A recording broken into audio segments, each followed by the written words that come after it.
In the 19th century, in the state of California, a man decided that he was going to sell his ranch. He had a passion, he wanted to find gold. And he had just discovered, or he just learned, that gold had just been discovered and had just been found in the southern state of California, in Southern California. So he made a decision. He said, I'm going to sell my ranch and I'm going to go looking for gold.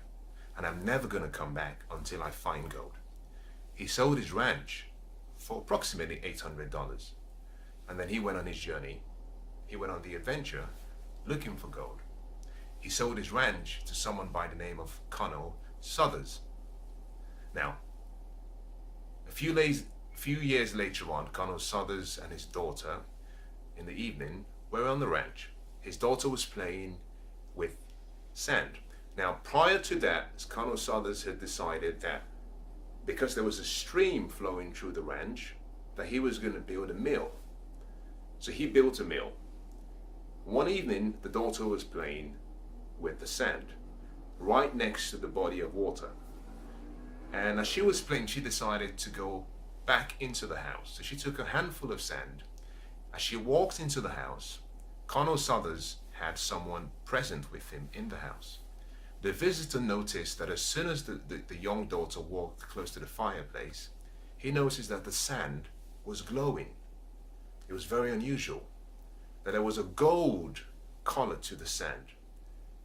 As it turns out, right underneath the same ranch that was sold for about $800 was the largest gold reserve along or in the North American continent.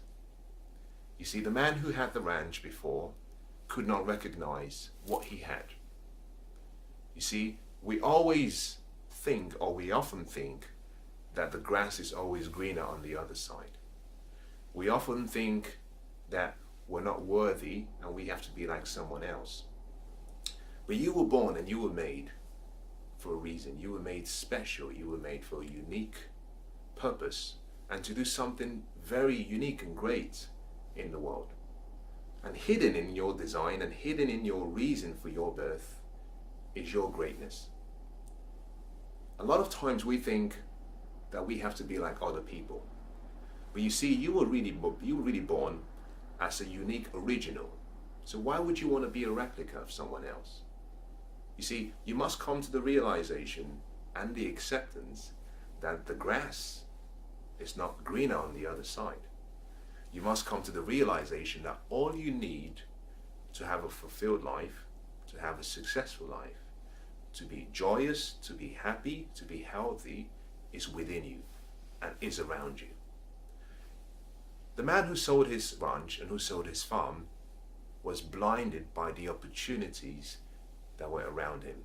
You see, you can have a passion for something so great that it blocks your focus, that you cannot see what's around you or what's in you. And one of the keys to actually transforming your life or changing your life is the realization that all you need to become all you have to be is already within you. I like the concept of a seed, and I want to use the concepts of a seed to perhaps explain this in a little bit more detail. Now, to understand life, you have to see life as a seed. Now, life has all that it has, or all that it can be, within itself. If you look at a seed really is really a tree within a seed. Now, for the tree to become the best that it can be, the seed has to be put in the right environment. It has to be put in the right location, and it has to be nurtured and cared for. Now, the potential of the seed is a tree. Actually, it's much more than a tree. It's a collection of trees. In the same way, all that you have to be is within you. To unleash all that you have within you, you have to allow the angel in you to come out. So my first question to you really is, do you know that there is an angel within you? As the legend says, there's a story that says that Michelangelo was carving on some marble, and a young boy came up to him and said, Michelangelo, what are you doing? Michelangelo said, well, there is an angel within this marble, and I'm trying to let the angel be free. I'm trying to bring the angel out. Now, what's really remarkable about that story is, in the 1500s, I believe it was between the year 1501 and 1504, is Michelangelo was commissioned to produce the sculpture that we know as David. And what's remarkable about that story is, through hard work, through labor, through persistence, and through the ability to dream, Michelangelo saw something in that marble that no one else had seen or no one else saw. I find really remarkable the idea and the truth that before Michelangelo was actually commissioned for that project, that the same marble was given to two well-recognized and celebrated artists. Both of them rejected the project. According to them, they said, well, there's nothing we can do with this marble. It's almost useless. The first commission was before Michelangelo was born. The second commission was approximately about the same time Michelangelo was born. The point I'm making here is this: there are opportunities all around you. You have to look out for the opportunities around you. Is that hidden in you and hidden in each and every one of us is a gift. We have an angel waiting to come out into the world and make the world a much better place. But you have to have the vision, you have to have the foresight, you have to have the passion to see beyond your eyes. You see, the reason the other two artists rejected the commission was simply because they were looking at the sculpture, they were looking at the marble with their natural eyes. Now, there is nothing wrong with using your natural eyes. The only issue is that your natural eyes will only allow you to see things as they are. Your sight is really a function of your eyes. To actually be successful, and that is success in any area of life. Now, I define success as actually a combination of good health, wealth, happiness, love, success, prosperity, money, joy, love. To be successful in any area of life, you must be able to see with your mind. Because when you see with your mind, you see things as they could be. You go beyond the natural eyes. You see things as you would like them to be because you're seeing through your vision. Now, your vision is a function of your mind. To change your life, you need to have vision. You need to be able to give yourself the permission to dream of a life, to dream of a world that you want to experience. You need to be able to allow yourself the freedom to dream of anything with no restrictions and with no limitations.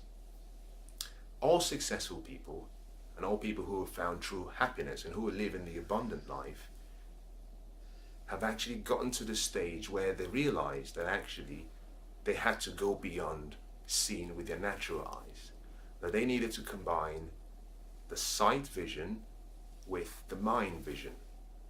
In the same way, to allow the greatness within you to come out, you need to dream, because your dreams awaken the true potential within you. You see, you were born for a unique reason. You were born with so much potential within you. If you're waiting for other people to affirm and confirm what is within you, you might be waiting for a long time. There is a legend story that says that in the ancient times, in Israel was generally ruled by prophets. Now, this is what the account of the story says, that Israel was ruled by prophets. But the people decided that they wanted to have kings. And so the prophets became responsible for anointing the kings. A prophet called Samuel was instructed that a new king had to be anointed, and that the new king was in a different location. and that he had to go and anoint the king. Upon arrival in the city, he found the father of this king to be. His name was Jesse. Now, Samuel approached Jesse and said, "I've come to anoint one of your sons as king." Now, something remarkable happened, and I want you to listen carefully, because this story really shows the true value of not relying on other people, but also the true value of recognizing the greatness within you. Now, according to the account of the story, Jesse called his first son out. Now, his first son was in the army. He was in the Israeli army. He was big, he was strong. The prophet looked at him and said, "This is not the one." Jesse called out the next son, who was big and who was strong, also in the army, and the prophet said, "I'm sorry, this is still not the one." Now Jesse called out the 7 of his sons, all of them seasoned, all of them big and strong. And the prophet looked at all of them and said, "I'm sorry, but none of them are the one." And the prophet said to Jesse, "Are you sure you don't have any other sons? Are you sure you don't have any other offsprings?" And then it dawned on Jesse, and he said, "Oh, that's true. I actually have another son. He's a young boy. You know, he's in the woods. He's playing with the animals. He's a shepherd." And the prophet said, "I'll wait. Can you go and send for the boy? Can you bring him?" Now, as soon as David, who was the young boy, walked into the location where the prophet was, the prophet stood up and said, "This is the king to be." What is the moral of the story?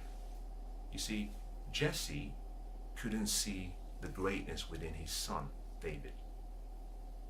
It took someone else to come into his home and say, he has greatness within him. In the same way, you must,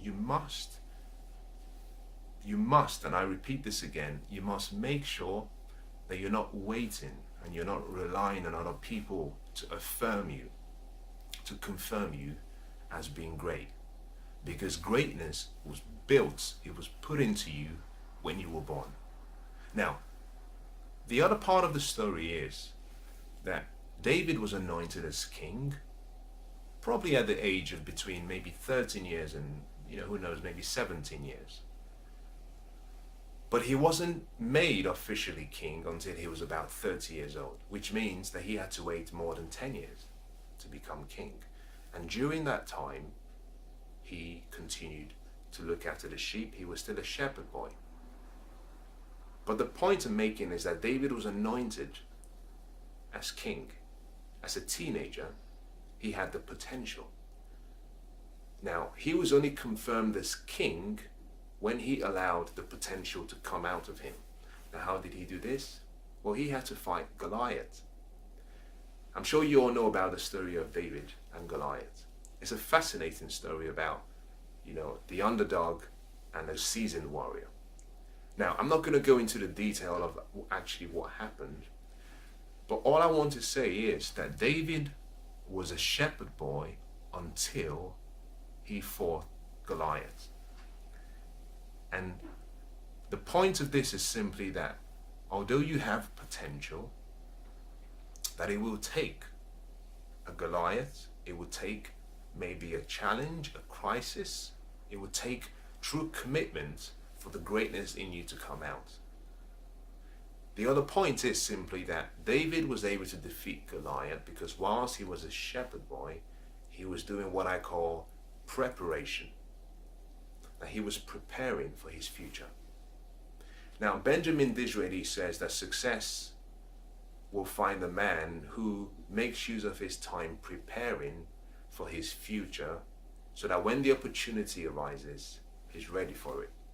In the same way, you have to prepare for the future that you want. Now, you have the potential within you, but potential is not everything. Potential simply means that you have an ability. Your ability needs to be put to work. And so what I want to encourage you about is I want to encourage you to think about your life. Think about what has been given to you. Think about the gifts that you have. Think about the opportunities that are around you, and think about the future you want. Now, once you've done that, you might come to the conclusion that maybe your future is where you want to be. And I want to encourage you by saying, your future is not here yet. It's that your life is really a combination of three parts: your past, your present, and your future. Your future is not here yet. Your past is gone. It's never going to come back again. And all you have is today. So what you do every day would determine whether you're ready when the future arrives.